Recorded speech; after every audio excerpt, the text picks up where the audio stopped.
باریکیوں سے روشنی کی طرف آپ کا رہبر نور علم میڈیا لائک اور سبسکرائب کیجیے۔ 4000 کا لشکر تھا، 1000 کا لشکر حر بن یزید کا تھا۔ سب سے پہلے 1000 کا لشکر کے مقابلے کے لیے حر بن یزید سامنے آیا، حضرت حسین کے ساتھ ساتھ چلتا رہا۔ حر بن یزید کے دل میں اہل بیت اطہار کی محبت کا جذبہ بیدار ہو چکا تھا اور اس کو اپنی سابقہ کارروائی پر ندامت بھی تھی۔ اس نے اپنی سابقہ کارروائی پر نادم ہو کر حضرت حسین رضی اللہ تعالیٰ عنہ کے لشکر کے قریب ہوتے ہوتے یک بارگی گھوڑا دوڑا کر حضرت حسین کے لشکر میں مل گیا اور حضرت حسین کے لشکر میں جا کر اس نے عرض کیا کہ حسین مجھے معاف کرنا، میری ابتدائی غفلت آپ کو یہاں لے آئی، آپ کو واپسی کے لیے میں نے راستہ نہ دیا، جس کا نتیجہ یہ اب میرے سامنے ہے، مجھے یہ نظر آ رہا ہے، میں اپنی آنکھوں سے دیکھ رہا ہوں۔ حسین واللہ اگر مجھے یہ اندازہ ہوتا کہ یہ لوگ اس طرح سے آپ کے ساتھ کریں گے، اگر مجھے یہ اندازہ ہوتا کہ یہ لوگ اس طرح سے آپ کے قتل پر اتر آئیں گے تو میں کبھی بھی آپ کو یہاں لے کے نہ آتا اور آپ کی بات مان لیتا۔ اگر میں یہ جانتا تو ہرگز آپ کو نہ روکتا۔ اب میں تائب ہو کر آیا ہوں، مجھے معاف کر دیجئے۔ اس لیے اب میری سزا یہی ہے اور میری توبہ یہی ہے کہ میں بھی قتال کرتے کرتے آپ کے ساتھ اپنی جان دے دوں۔ اور پھر ایسا ہی ہوا۔ حضرت حسین گھوڑے پر سوار ہوئے، آگے بڑھے، بآواز بلند آپ نے جو ہے فرمایا، لوگوں میری بات سنو، جلدی نہ کرو تاکہ میں حق نصیحت ادا کر دوں جو میرے ذمے ہے، تاکہ میں تمہیں یہاں آنے کی اپنی وجہ بتاؤں۔ پھر جو ہے اگر تم لوگ میرا عذر قبول کرو، میری بات کو سچ جانو، میرے ساتھ انصاف کرو، اس میں تمہاری فلاح اور سعادت ہے۔ تمہارے لیے میرے قتال کا راستہ کرنا تمہارے لیے اچھا نہیں ہے، میرے قتال کا کوئی راستہ نہیں۔ اگر تم میرا عذر قبول کرو گے، اگر تم میرا عذر قبول کرو گے، تم سب مل کر اپنا کام کر لو اور جمع کر لو اپنے شریکوں کو، پھر نہ رہے تم میں کوئی اپنے کام میں شبہ پر، اور پھر کر گزرو جو آپ کرنا چاہتے ہو، میرے ساتھ مجھے مہلت نہ دو۔ یہ الفاظ وہ ہیں جو حضرت نوح علیہ السلام نے اپنی قوم کو کہے تھے کہ وہ بھی جمع کر کے انہوں نے بھی دعوت دی۔ حضرت حسین رضی اللہ تعالیٰ عنہ نے جب یہ کلمات سنے ان کی بہنیں رونے لگیں، ان کی بہنوں اور عورتوں کے کانوں میں جب یہ کلمات پڑے ان سے رہا نہ گیا، ضبط کے بندھن ٹوٹ گئے، رونے کی آوازیں بلند ہو گئیں۔ حضرت حسین نے اپنے بھائی عباس کو بلا کر کہا کہ ان عورتوں کو نصیحت کریں کہ وہ خاموش رہیں۔ اس وقت فرمایا کہ اللہ تعالیٰ ابن عباس پر رحم کرے، انہوں نے صحیح کہا تھا کہ حسین عورتوں کو ساتھ لے کر نہ چلو، عورتوں کو ساتھ لے کر نہ چلو۔ حضرت حسین نے جب دشمن کی فوج کو مخاطب کر کے متوجہ کیا اور عورتوں کو خاموش کرا دیا تو ایک درد انگیز اور نصیحت آموز فصیح و بلیغ بے نظیر خطبہ دیا۔ حمد و ثنا کے بعد، درود و سلام کے بعد حضرت حسین نے فرمایا، اے لوگو تم میرا نسب دیکھو، میں کون ہوں، پھر اپنے دلوں میں غور کرو، کیا تمہارے لیے جائز ہے تم مجھے قتل کرو، میری عزت پر تم ہاتھ ڈالو؟ کیا میں تمہارے نبی کی صاحبزادی کا بیٹا نہیں ہوں؟ کیا میں اس کا بیٹا نہیں ہوں جو رسول اللہ کا ابن ام ہے، جو رسول اللہ کا چچا زاد بھائی ہے؟ اور کیا میں سید الشہداء حضرت حمزہ کا بھتیجا نہیں ہوں؟ کیا میرے باپ حضرت حمزہ کے بھتیجے نہیں تھے؟ کیا میرے باپ کے چچا نہیں تھے؟ حضرت جعفر طیار کیا میرے باپ کے چچا نہیں تھے؟ تمہیں یہ حدیث مشہور نہیں پہنچی کہ رسول اللہ صلی اللہ علیہ وسلم نے مجھے اور میرے بھائی حسین کو فرمایا، سیدہ شباب اہل الجنہ، سیدہ شباب اہل الجنہ، قرۃ عین اہل سنت والجماعہ فرمایا۔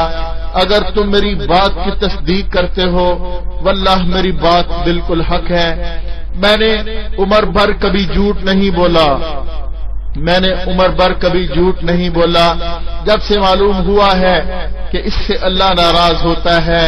اگر تمہیں میری بات کا یقین نہیں ہے تو تمہارے اندر ایسے لوگ موجود ہیں جن سے اس بات کی تصدیق ہو سکتی ہے۔ پوچھو جعفر بن عبداللہ سے، دریافت کرو ابو سعید سے یا سہیل بن سعد سے، معلوم کرو زید بن ارقم سے یا انس سے، وہ تمہیں بتلائیں گے۔ بے شک یہ بات سچ ہے، انہوں نے حضور صلی اللہ علیہ وسلم سے سنا ہے۔ کیا یہ چیزیں تمہارے لیے میرا خون بہانے سے تمہیں کافی نہیں؟ کیا میرے خون بہانے سے روکنے کے لیے یہ سب کچھ تمہیں کافی نہیں؟ مجھے بتلاؤ میں نے تم میں سے کس کو قتل کیا جس کے قصاص میں تم مجھے قتل کر رہے ہو؟ بتاؤ مجھے میں نے کس کا مال لوٹا جو تم میرے ساتھ یہ سب کچھ کر رہے ہو؟ بتاؤ مجھے کہ میں نے کس کو زخم لگایا جو یہ سب کچھ تم کر رہے ہو؟ اس کے بعد حضرت حسین رضی اللہ تعالی عنہ نے پکارا، کوفہ کے رؤساء کو نام لے لے کر پکارا اور کہا کہ اے شیس بن ربی، اے حجاز بن ابہر، اے قیس بن اشس، اے زید بن حارث، کیا تم لوگوں نے مجھے بلانے کے لیے خطوط نہیں لکھے تھے؟ یہ سب لوگ مکر گئے کہ ہم نے نہیں لکھے۔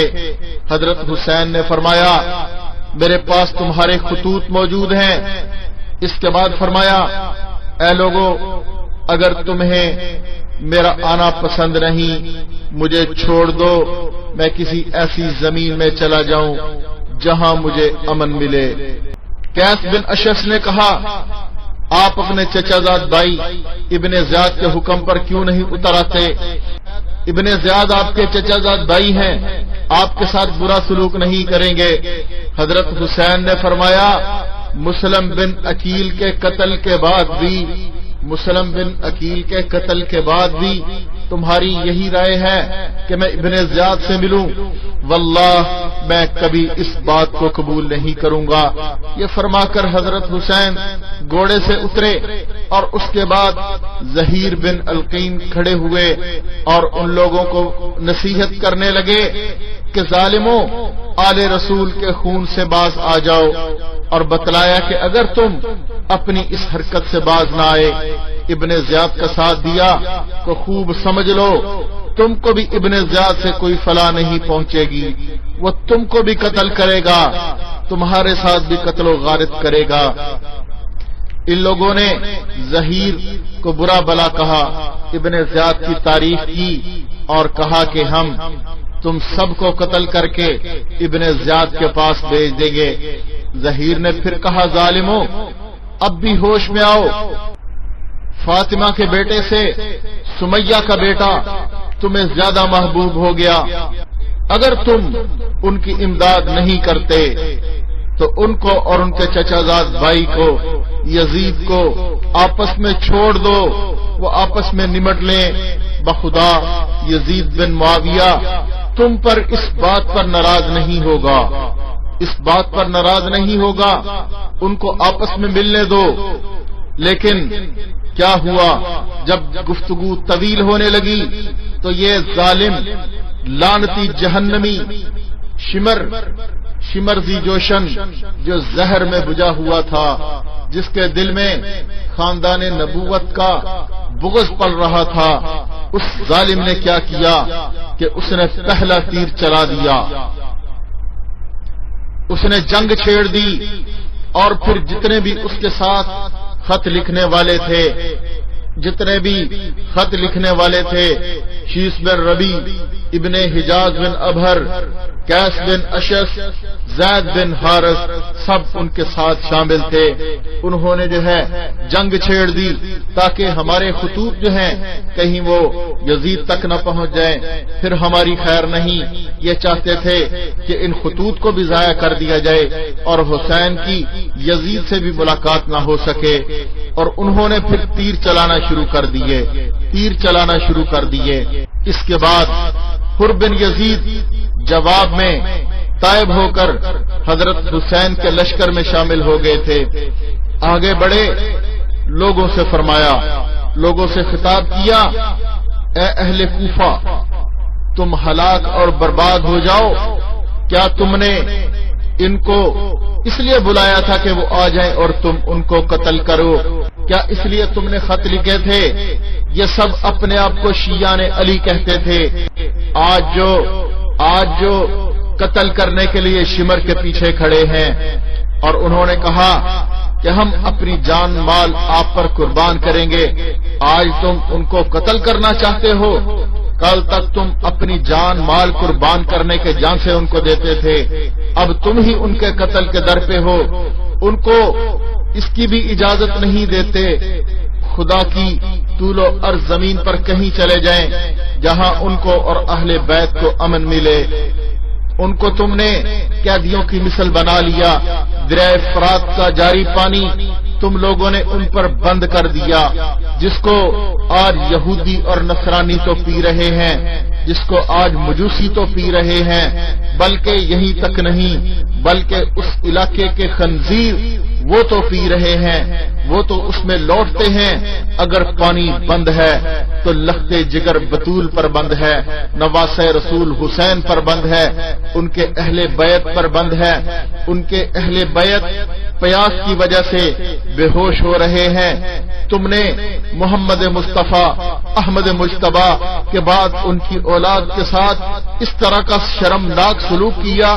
ظالموں، اللہ تعالیٰ قیامت کے دن تم کو پیاسا رکھے اگر تم توبہ نہ کرو، اگر تم اپنی حرکت سے باز نہ آؤ۔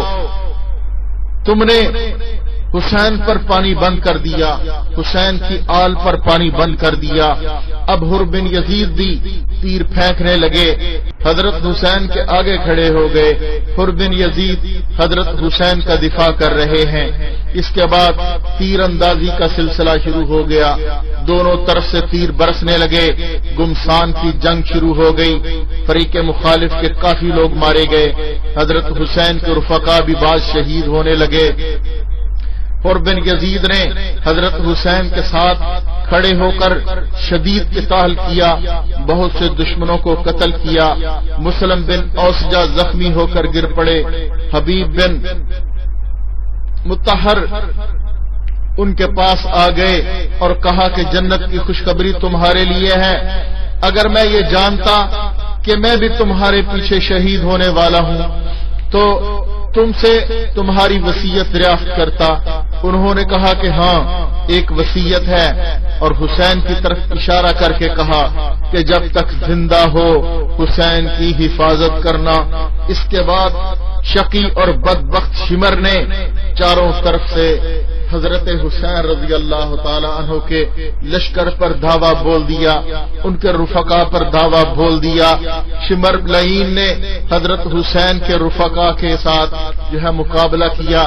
حضرت حسین کے رفقا نے بڑی بہادری سے اس لشکر کا مقابلہ کیا۔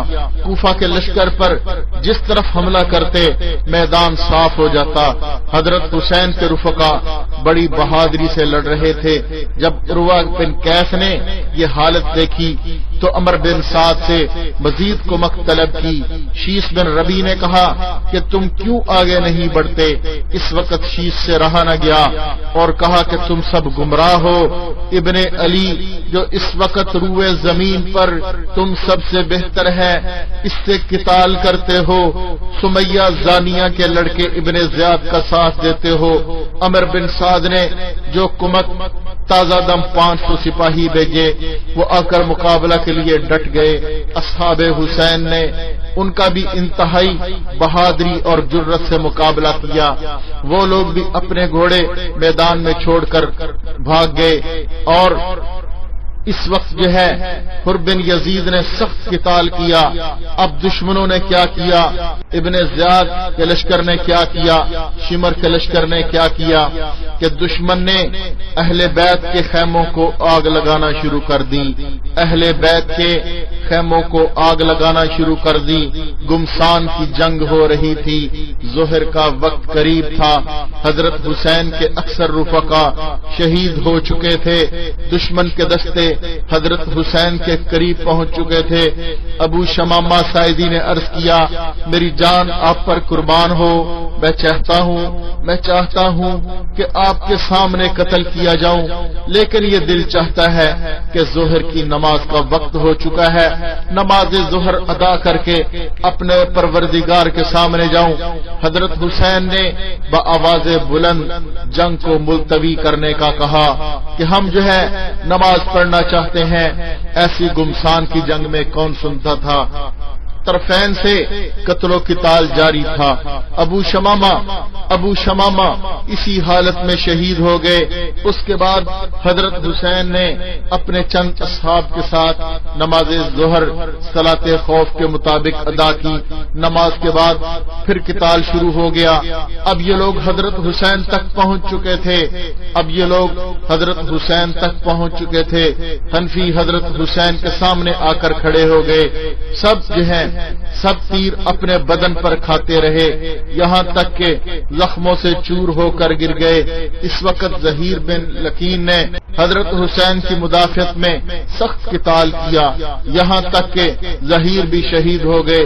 اس وقت حضرت حسین کے پاس بجز چند رفیقوں کے کوئی باقی نہ رہا، اور یہ رفقا بھی دیکھ رہے تھے کہ ہم نہ حضرت حسین کو بچا سکتے ہیں نہ خود بچ سکتے ہیں۔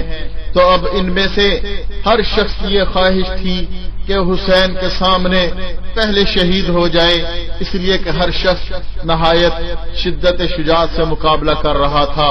اسی میں حضرت حسین رضی اللہ تعالیٰ عنہ کے بڑے صاحبزادے علی اکبر یہ شعر پڑھتے ہوئے آگے بڑھے۔ انا ابن علی بن حسین بن علی، انا ابن علی بن حسین بن علی، نحن ورب البیت اولا بالنبی، کہ میں حسین بن علی کا بیٹا ہوں، قسم ہے رب البیت کی، ہم رسول اللہ سے زیادہ قریب تر ہیں۔ کم بخت مرہ بن منقذ نے حضرت علی اکبر کو ایک نیزہ مار کر گرا دیا۔ پھر کچھ اور شکی آگے بڑھے، انہوں نے علی اکبر کی لاش کے ٹکڑے ٹکڑے کر دیے۔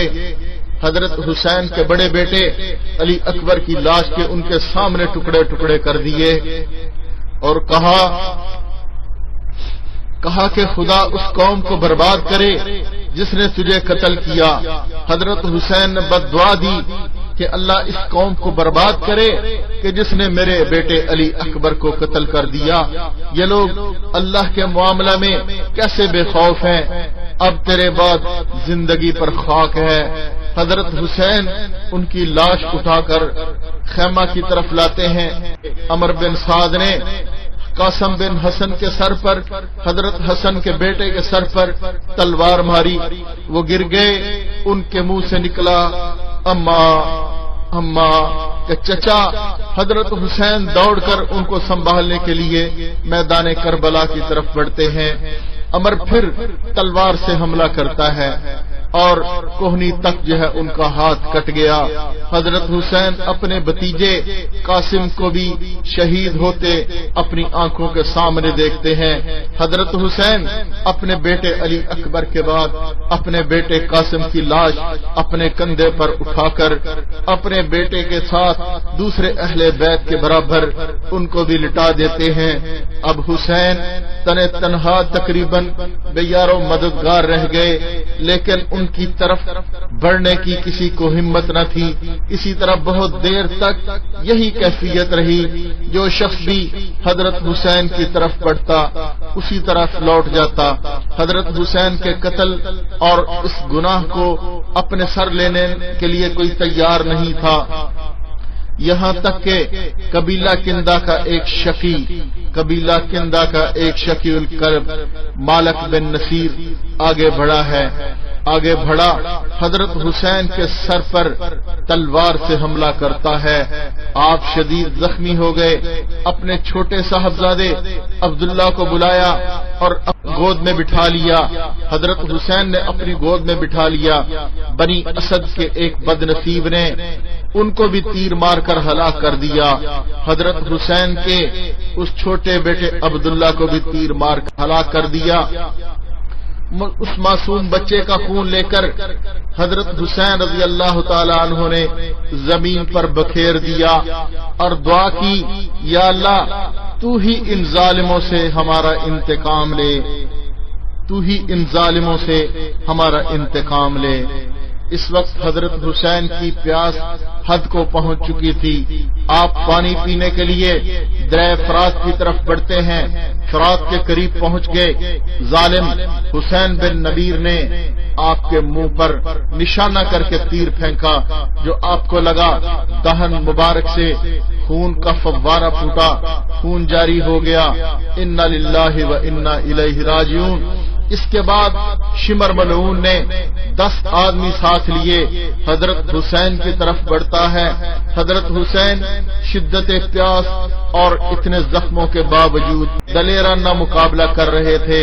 جس طرف حضرت حسین بڑھتے یہ بھاگتے نظر آتے تھے۔ اہل تاریخ نے دیکھا کہ یہ ایک بے نظیر واقعہ ہے کہ جس شخص کی اولاد اہل بیعت اس کے سامنے قتل کر دیے جائیں، خود اس قدر شدید زخم لگے ہوں اور زخمی ہو، جسم زخموں سے ریزہ ریزہ ہو چکا ہو، اور پھر بھی وہ اس ثابت قدمی سے مقابلہ کر رہا ہو۔ پانی کی شدید پیاس لگی ہو، ایک ایک پانی کی بوند سے ایک ایک قطرے تک سے محروم ہو، اس وقت بھی ثابت قدمی سے مقابلہ کرنا۔ اور جس طرف بھی حضرت حسین رخ کرتے، مسلح سپاہی بھیڑ بکریوں کی طرح بھاگنے لگتے۔ شمر نے جب دیکھا کہ حضرت حسین کے قتل کرنے سے ہر شخص بچنا چاہ رہا ہے، تو اس ملعون نے آواز دی کہ سب یک بارگی حملہ کرو، سب مل کر حسین پر حملہ کرو۔ اس طرح بہت سے بد نصیب اکٹھے ہوئے اور پھر وہ آگے بڑھے۔ آگے بڑھ کر کیا کرتے ہیں کہ نیزوں سے، تلواروں سے یک بارگی ابن رسول اللہ پر، خیر الخلق فی الارض پر ظالموں نے بڑی شدت کے ساتھ حملہ کیا۔ حضرت حسین دلیرانہ مقابلہ کرتے رہے۔ حضرت حسین رضی اللہ تعالیٰ عنہ مقابلہ کرتے کرتے ان ظالموں کی تلواروں سے، ان کے نیزوں سے شہید ہو گئے۔ انا للہ و انا الیہ راجعون۔ حضرت حسین رضی اللہ تعالیٰ عنہ کو شہید کر دیا۔ حضرت حسین رضی اللہ تعالیٰ عنہ جب شہید ہو کر گر گئے، شمر ظالم نے یہیں پر بھی صبر نہ کیا۔ شمر نے خولی بن یزید سے کہا کہ حسین کا سر کاٹ لو۔ وہ آگے بڑھا مگر اس کے ہاتھ کانپ گئے۔ پھر شکی اور بدبخت سنان بن انس نے یہ کام سر انجام دیا اور آپ کی لاش کو دیکھا کہ آپ کے جسم مبارک پر 33 زخم نیزوں کے اور پھر 34 زخم تلواروں کے بدن پر تھے۔ تیروں کے زخم اس کے علاوہ تھے۔ حضرت حسین رضی اللہ تعالی عنہ شہید ہو گئے۔ آپ کے اہل بیت میدان کرب و بلا میں شہید ہو گئے۔ حضرت حسین اور عام اہل بیت کے قتل سے فارغ ہو کر یہ ظالم علی اصغر کی طرف بڑھے۔ علی اصغر جن کو زین العابدین کہا جاتا ہے، ان کی طرف متوجہ ہوئے۔ وہ بیمار تھے۔ شمر نے ان کو بھی قتل کرنا چاہا، مگر حمید بن مسلم نے کہا کہ سبحان اللہ، تم بچے کو قتل کرتے ہو جبکہ وہ مریض بھی ہے۔ شمر نے چھوڑ دیا۔ عمر بن سعد آگے بڑھا اور کہا کہ ان عورتوں کے خاموں کے پاس کوئی نہ جائے اور اس مریض بچہ سے کوئی تعارض نہ کرے۔ ابھی ابن زیاد شکی کا حکم تھا کہ قتل کے بعد لاش کو گھوڑوں کے ٹاپوں سے روندا جائے۔ عمر بن سعد نے چند سواروں کو حکم دیا، انہوں نے یہ بھی کر ڈالا۔ انا للہ و انا الیہ راجعون۔ جنگ کے خاتمہ پر مقتولین کی تعداد جب شمار کی گئی، حضرت حسین کے اصحاب میں 72 حضرات شہید ہوئے اور عمر بن سعد کے لشکر کے 88 سپاہی مارے گئے۔ حضرت حسین اور ان کے رفقا کو اہل غازریہ نے ایک روز بعد دفن کیا۔ اور خولی بن یزید اور حمید بن مسلم ان حضرات کے سر لے کر کوفہ روانہ ہو گئے۔ ابن زیاد کے سامنے حضرت حسین کے سر کو پیش کیا۔ ابن زیاد نے لوگوں کو جمع کر کے سب سروں کو جو ہے وہ سامنے رکھا۔ جتنے بھی اہل بیت کے حضرات تھے ان میں اکثر کے سر کاٹ کر وہ لے گئے۔ ابن زیاد ایک چھڑی سے حضرت حسین کے دہن مبارک کو چھونے لگا۔ زید بن ارکم صحابی سے رہا نہ گیا، بول اٹھے کہ چھڑی جو ہے ان متبرک ہونٹوں پر ظالم لگاتے ہو، ان متبرک ہونٹوں سے چھڑی ہٹا لو، قسم ہے اس ذات کی جس کے سوا کوئی معبود نہیں۔ میں نے رسول اللہ صلی اللہ علیہ وسلم کو دیکھا، ان ہونٹوں کو وہ بوسہ دیا کرتے تھے، ان ہونٹوں کو وہ بوسہ دیا کرتے تھے۔ یہ کہہ کر وہ رو پڑے۔ ابن زیاد نے کہا حضرت زید بن ارکم سے کہ تم اگر سن رسیدہ بوڑھے نہ ہوتے تو میں تمہاری گردن ابھی مار دیتا۔ زید بن ارکم یہ کہتے ہوئے وہاں سے نکل گئے۔ اے قوم عرب، اے قوم عرب، تم نے سیدۃ النساء اہل الجنہ، سیدۃ النساء فاطمہ کے بیٹے کو قتل کر دیا، فاطمہ کے بیٹے کو قتل کر دیا اور مرجانہ کے بیٹے کو اپنا امیر بنا لیا۔ وہ تمہارے اچھے لوگوں کو قتل کرے گا، شریروں کو غلام بنائے گا۔ تمہیں کیا ہوا؟ اس ذلت پر تم لوگ راضی ہو گئے، اس ذلت پر تم لوگ راضی ہو گئے۔ عمر بن سعد 2 روز کے بعد بقیہ اہل بیت جو بچ گئے تھے، حضرت حسین کی بیٹیوں، حضرت حسین کی بہنوں اور بچوں کو لے کر کوفہ کے لیے روانہ ہو گیا۔ حضرت حسین اور ان کے اصحاب کی لاشیں پڑی تھیں، ان کے اصحاب کی لاشیں پڑی تھیں۔ جب عورتوں اور بچوں کے سامنے یہ منظر آیا، یہ منظر جب بچوں اور عورتوں کے سامنے آیا، ان سے رہا نہ گیا، ضبط کے بندھن ٹوٹ گئے، گہرام مچ گیا، گہرام مچ گیا، گویا کہ زمین و آسمان رونے لگے، زمین و آسمان رونے لگے۔ حضرت حسین اور ان کے رفقا کے لاشیں پڑے ہوئے تھے۔ عمر بن سعد نے ان سب اہل بیت کو جو بچ گئے تھے ابن زیاد کے سامنے پیش کیا۔ حضرت حسین کی ہمشیرہ زینب بہت میلے اور خراب کپڑے پہن کر پہنچی اور ان کی باندیاں ان کے اردا گرد تھیں۔ ایک طرف جا کر خاموش ہو کر بیٹھ گئیں۔ ابن زیاد نے پوچھا یہ علیحدہ بیٹھنے والی کون ہے؟ زینب نے جواب نہ دیا، کئی مرتبہ اسی طرح دریافت کیا مگر زینب خاموش رہی۔ جب کسی لونڈی نے کہا کہ یہ زینب بنت فاطمہ ہے، ابن زیاد بولا شکر ہے اللہ کا جس نے تمہیں رسوا کیا اور قتل کیا اور تمہاری بات کو جھوٹا کیا۔ اس پر حضرت زینب کڑک کر بولی شکر ہے اس اللہ کا، شکر ہے اس اللہ کا جس نے ہمیں محمد مصطفیٰ صلی اللہ علیہ وسلم کے نسب سے شرف بخشا اور قرآن ہمارے پاک کرنے کا بیان کرتا ہے، اور قرآن میں ہمارے پاک کرنے کا بیان کیا۔ اور رسوا وہ ہوتا ہے جو اللہ کی نافرمانی کرے، رسوا وہ ہوتا ہے جو اللہ کی نافرمانی کرے۔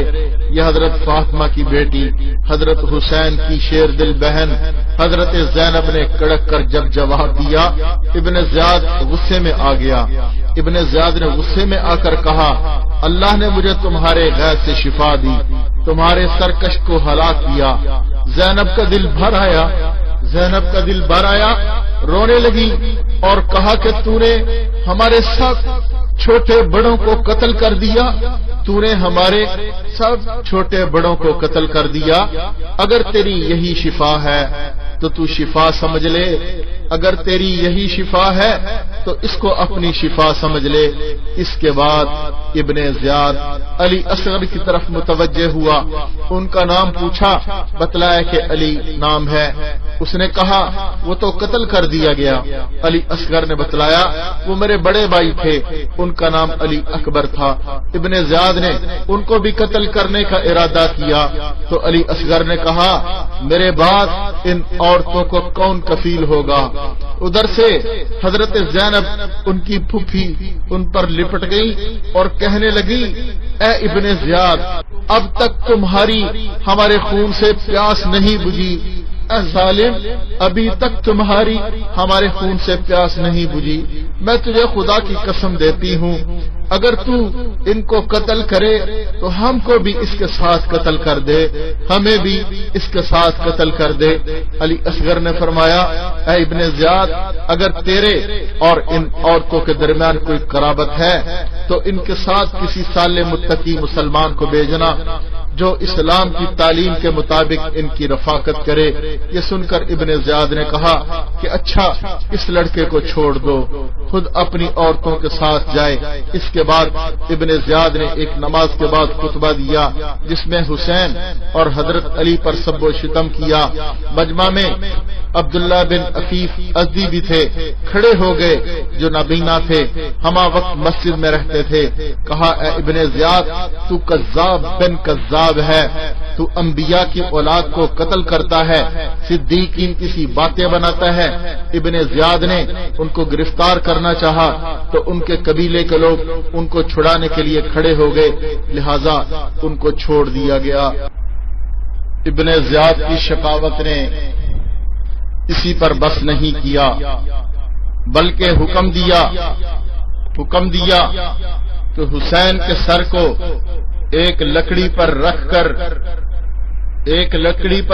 کر کوفہ کے بازاروں اور گلی کوچوں میں گھمایا جائے، یہ سب لوگ دیکھ لیں، اس کے بعد اس کو اور اس کے اصحاب کو سروں کو یزید کے پاس ملک شام میں بھیج دیا اور اس کے ساتھ ہی عورتوں اور بچوں کو بھی روانہ کیا۔ اب جب یہ لوگ شام کی طرف روانہ ہو رہے تھے، کوفہ کے گلی کوچوں سے گزر رہے تھے، تو وہاں پر کچھ لوگ جو ہیں اپنے سروں میں خاک ڈالے ماتم کر رہے تھے، رو رہے تھے، پیٹ رہے تھے، ہائے حسین کر رہے تھے۔ حضرت زین العابدین بیمار کربلا اونٹ کے ہودت پہ لیٹے ہوئے تھے، اٹھ کر دیکھا کہ یہ لوگ جو ہیں کیا کر رہے ہیں، پوچھا تم لوگ کیا کر رہے ہو؟ کہنے لگے حسین کا ماتم کر رہے ہیں، حسین کو ظالمانہ انداز میں جو ہے وہ قتل کر دیا گیا۔ حضرت زین العابدین بیمار کربلا اونٹ کے ہودت پہ لیٹے ہوئے ان کو بد دعا دیتے ہیں اور کہتے ہیں ظالموں، تم لوگوں نے خود ہی میرے بابا کو بلا کر، میرے بابا کو خط لکھ کر یہاں پر دھوکے سے بلایا، ان کو تم لوگوں نے خود ہی شہید کیا اور اب خود ہی رونے پیٹنے لگے ہو، اب تم خود ہی ان کا ماتم کرنے لگے ہو، جاؤ تم زندگی بھر روتے رہو، رو زیادہ ہنسو کم۔ یہ بد دعا ان کے دشمنوں کے سینے میں ایسی لگی، خوشی کی مجلس ہوتی ہے، کوئی غمی کی مجلس ہوتی ہے تو اس میں یہ لوگ روتے ہیں، پیٹتے ہیں اپنے مقدروں کو اور حسین کے ساتھ کیے جانے والے ظلم کو اور حضرت حسین کے ساتھ کی جانے والی زیادتی کو۔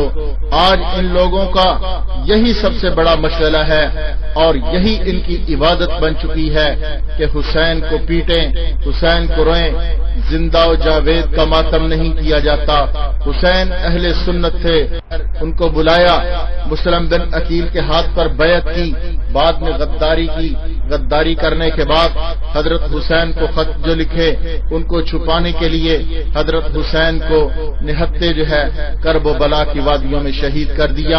اس کے بعد پھر علم اٹھا کر بازاروں میں کوفہ کے گلی کوچوں میں گھومنے لگے، پھرنے لگے، ہائے وائے کرنے لگے، واویلا کرنے لگے، اپنے سروں میں خاک ڈالنے لگے، اور پھر ان لوگوں نے یہ سب کھڑا کر رچائے۔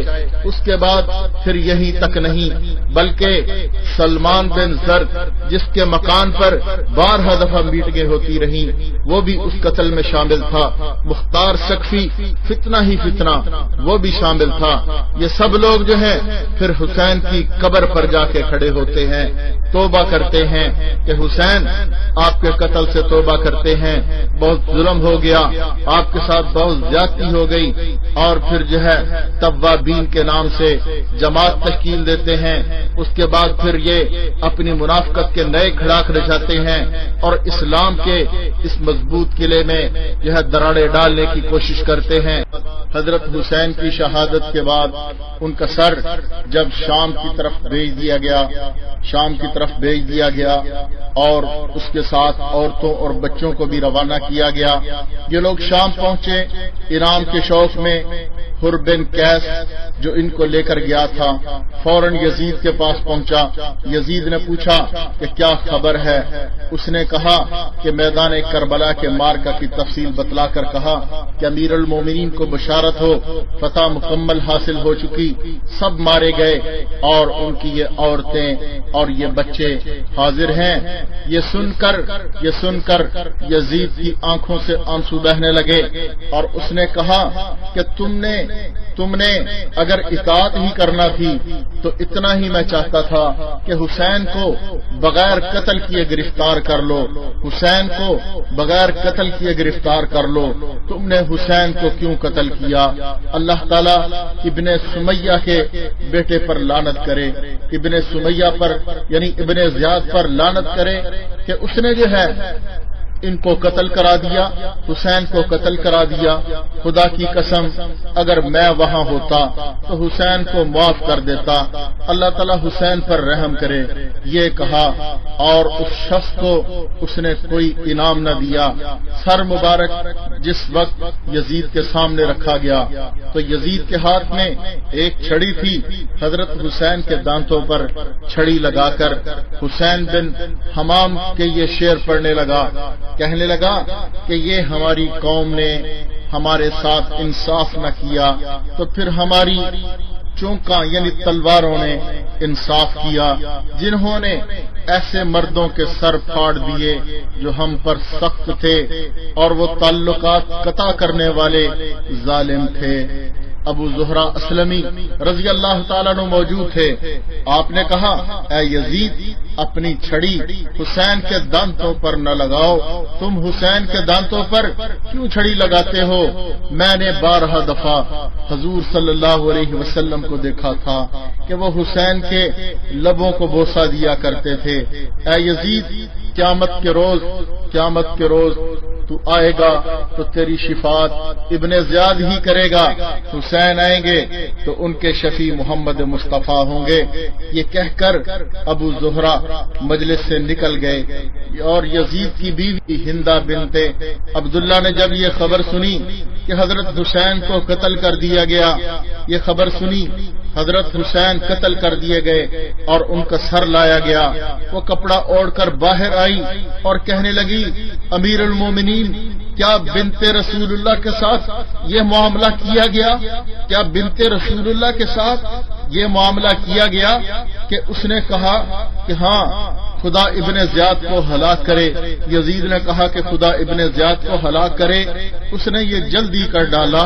ہندہ یہ سن کر رو پڑی، بھائی کیسے نہ روتی، ہندہ ان کی رشتہ دار تھی، یزید بھی حضرت حسین کا رشتہ دار تھا، یزید کی پھوپھی حضرت حسین کی نانی تھی، حضرت ام حبیبہ نبی صلی اللہ علیہ وسلم کی زوجہ محترمہ تھی، اور ام حبیبہ ام المؤمنین حضرت معاویہ کی بہن اور یزید کی پھوپھی تھی، اور وہی ام حبیبہ حضرت حسین کی نانی تھی۔ کہ یزید نے کہا کہ حسین نے یہ کہا تھا کہ میرا باپ یزید کے باپ سے اور میری ماں یزید کی ماں سے اور میرے دادا رسول اللہ نے نانا رسول اللہ یزید کے دادا سے بہتر ہیں، ان میں پہلی بات تو میرا باپ بہتر ہے یا اس کا باپ بہتر ہے، فیصلہ تو اللہ کرے گا، وہ دونوں وہاں پہنچ چکے، اللہ ہی جانتا ہے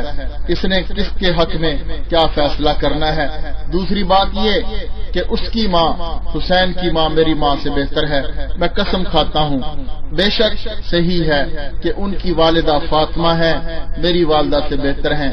رہی تیسری بات کہ ان کے دادا اور میرے دادا میں بہتر، یعنی ان کے دادا اور میرے دادا میں بہتر کون ہے، تو یہ ایسی بات ہے کہ کوئی مسلمان جس کا اللہ اور یوم آخرت پر ایمان ہے اس کے خلاف نہیں کہہ سکتا کہ ان کی یہ سب باتیں صحیح اور درست تھیں، مگر جو آفت آئی ان کی سمجھ کی وجہ سے آئی، انہوں نے اس آیت پر غور نہیں کیا، قل اللہم مالک الملک تؤتی الملک من تشاء وتنزع الملک ممن تشاء وتعز من تشاء وتذل من تشاء بیدک الخیر انک علی کل شیء قدیر۔ اس کے بعد کیا ہوا؟ اس کے بعد عورتیں بچے یزید کے سامنے لائے گئے، جب وہ اہل بیت کی عورتیں اور بچے یزید کے سامنے لائے گئے اور سر مبارک مجلس میں رکھا ہوا تھا، یزید کی مجلس میں رکھا ہوا تھا، حضرت حسین کی دونوں صاحبزادیاں فاطمہ اور سکینہ، قد اتنا لمبا نہیں تھا، چھوٹی تھیں، اپنے پنجوں کے بل کھڑے ہو کر حضرت حسین کے سر کو، اپنے بابا کے سر کو دیکھنا چاہتی تھی۔ یزید ان کے سامنے کھڑا ہونا چاہتا تھا کہ وہ نہ دیکھیں، اگر ان کے والد ماجد کے سر پر ان بیٹیوں کی نظر پڑ گئی بے ساختہ رونے لگیں گی۔ اب کیا ہوا کہ ان کی نظر اپنے والد ماجد کے سر پر پڑی، بے ساختہ رونے لگی، آواز نکل گئی، رونے کی آواز نکل گئی۔ ان کی آواز سن کر یزید کی عورتیں بھی چلا اٹھی، یزید کا محل، وہاں پر رونے اور چیخنے کی آوازیں بلند ہونے لگی، گویا کہ ماتم کدا بن گیا۔ ایک شامی شخص نے صاحبزادی کے متعلق کچھ ناشائستہ الفاظ کہے تو ان کی پھوپھی حضرت زینب نے نہایت سختی سے کہا کہ نہ تجھے کوئی حق ہے نہ یزید کو۔ اس پر یزید برہم ہو کر کہنے لگا مجھے سب اختیار ہے۔ حضرت زینب نے فرمایا واللہ جب تک تو ہمارے مذہب اور ملت سے نکل نہ جائے تجھے کوئی اختیار نہیں۔ یزید اس پر اور زیادہ برہم ہوا۔ حضرت زینب نے پھر تیزی سے جواب دیا، بالآخر یزید خاموش ہو گیا۔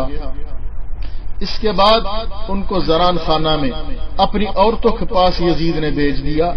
یزید کی عورتوں میں سے اس کی بیٹیوں، اس کی بیویوں، اس کی بہنوں میں سے کوئی ایسی نہ رہی اہل بیت کی عورتوں کے پاس آ کر قتل حسین کی تعزیت نہ کی ہو، گریہ و بکا نہ کیا ہو، اور جو زیورات ان سے لے لیے گئے تھے ان سے زائد زیورات ان عورتوں نے اہل بیت کی عورتوں کی خدمت میں پیش کیے۔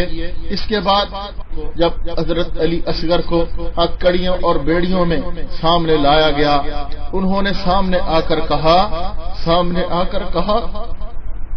کہ اگر ہمیں رسول اللہ صلی اللہ علیہ وسلم اس طرح قید میں دیکھتے تو ہماری قید کھول دیتے۔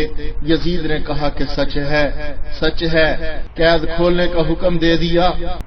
اس کے بعد علی اصغر نے کہا کہ اگر رسول اللہ صلی اللہ علیہ وسلم ہمیں اس طرح مجلس میں بیٹھا ہوا دیکھتے تو اپنے قریب بلا لیتے۔ اس پر یزید نے ان کو قریب بلا لیا اور کہا کہ اے علی بن حسین، تمہارے والد نے ہی مجھ سے قطع رحمی کی، میرے حق کو نہ پہچانا، میری سلطنت کے خلاف بغاوت کی، اس لیے اللہ نے یہ معاملہ کیا جو تم نے دیکھا۔ علی اصغر نے قرآن کی آیت پڑھی، کہا کہ ما اصاب من مصیبت فی الارض ولا فی انفسکم الا فی کتاب من قبل ان نبرأها ان ذلك علی اللہ یسیر لکی لا تعصوا ولا ما فاتکم ولا تفرحوا بما آتاکم واللہ لا يحب كل مختال فخور، یعنی اللہ نے فرمایا جو مصیبت تمہیں پہنچتی ہے روئے زمین میں یا تمہاری جانوں پر سو وہ کتاب تقدیر میں لکھی ہوئی ہے زمین کے پیدا کرنے سے پہلے ہی، اور یہ کام اللہ کے لیے آسان ہے، تمام کاموں کا تابع تقدیر ہونا۔ اس لیے بیان کیا گیا ہے جو چیز تم سے فوت ہو جائے اس پر زیادہ غم نہ کرو، جو مل جائے اس پر زیادہ خوش نہ ہو۔ اللہ تعالیٰ فخر کرنے والے متکبر کو پسند نہیں کرتا۔ یزید یہ سن کر خاموش ہو گیا۔ اب پھر جو ہے حکم دیا کہ ان عورتوں اور ان بچوں کو مستقل ایک مکان میں رکھا جائے۔ یزید روزانہ جب کھانا کھاتا کوئی ناشتہ اور کوئی کھانا ایسا نہیں تھا۔ علی اصغر کے نام سے جن کو موسوم کیا جاتا ہے، علی بن حسین کو وہ روزانہ بلاتا، روزانہ بلا کر ان کے ساتھ بیٹھ کر وہ ناشتہ کرتا۔ ان کے چھوٹے بھائی عمر بن حسین بھی آ گئے۔ یزید نے عمر بن حسین سے بطور مزاح کے کہا کہ تم اس میرے لڑکے سے یعنی خالد سے مقابلہ کر سکتے ہو؟ تو عمر نے کہا کہ ہاں کر سکتا ہوں، بشرطے کہ آپ ایک چھری اس کو دے دیں اور ایک چھری مجھے دے دیں۔ تو یزید نے کہا آخر سانپ کا بچہ سانپ ہی ہوتا ہے۔ اور بعض روایت میں ہے کہ یزید شروع میں حضرت حسین رضی اللہ تعالیٰ عنہ کے قتل پر راضی تھا اور ان کا سر مبارک لایا گیا۔ حضرت حسین کا جب سر مبارک لایا گیا تو خوشی کا اظہار کرنے لگا۔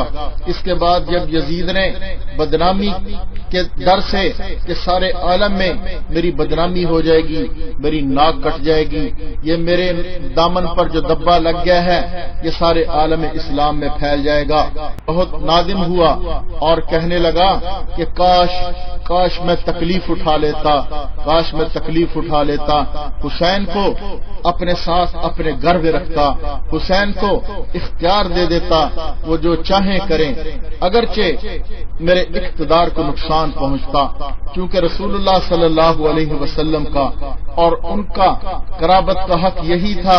اللہ تعالیٰ ابن مرجانہ یعنی ابن زیاد پر لعنت کرے، اس نے انہیں مجبور کر کے قتل کر دیا، حالانکہ انہوں نے کہا تھا مجھے یزید کے پاس جانے دو یا کسی سرحدی مقام پر پہنچا دو، مگر اس نالائق نے قبول نہ کیا، ان کو قتل کر کے ساری دنیا کے مسلمانوں میں مجھے مبغوض کر دیا، ان کے دلوں میں میری عداوت کا بیج بو دیا، ہر نیک بد مجھ سے بغض رکھنے لگا۔ اللہ تعالیٰ اس ابن مرجانہ پر لعنت کرے، ابن مرجانہ پر لعنت کرے، یعنی شمر نے بھی آپ کو جو ہے شہید کیا۔ باریکیوں سے روشنی کی طرف آپ کا رہبر نور علم میڈیا، لائک اور سبسکرائب کیجیے۔